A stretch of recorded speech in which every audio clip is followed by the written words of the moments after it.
Reporters TV ન્યૂઝમાં આપનું સ્વાગત છે। શંખેશ્વર ખાતે ત્રિદિવસીય દીક્ષા મહોત્સવનું આયોજન કરવામાં આવ્યું। વઢિયાર પંથકનું શંખેશ્વર જૈન તીર્થ દેશભરમાં જાણીતું છે।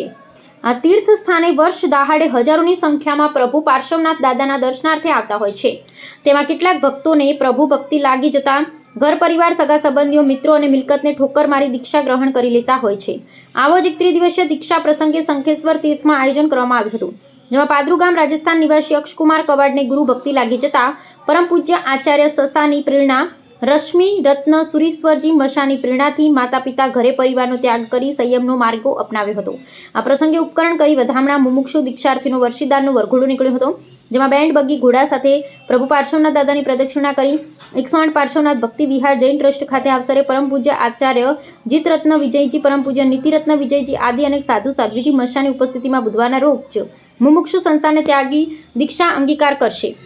પ્રસંગે પ્રવચન પૂજ્ય જૈનાચાર્ય રશ્મિ રત્ન સુરીશ્વરજી મસાઈ જણાવ્યું હતું કે નિંદા અને નિંદ્રાથી દૂર રહી વૈરાગ્ય ભાવ સાથે દીક્ષા લેનારા ઉત્તમ આત્માએ મોક્ષના શાશ્વત સુખને પ્રાપ્ત કરે છે।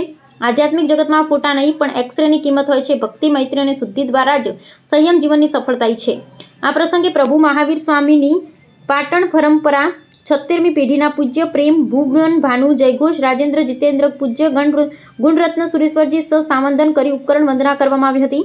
રાત્રિના સંયમ સંવેદના મનોરથ માળનો કાર્યક્રમ યોજાયો હતો। આ અવસરે 3 દિવસ ધાર્મિક કાર્યક્રમ યોજાયા હતા, જેમાં અનેક રાજ્યોના શહેરોમાંથી ગુરુ ભક્તો ઉપસ્થિત રહ્યા હતા। Crime news Shankheshwar Gugaji Thakor.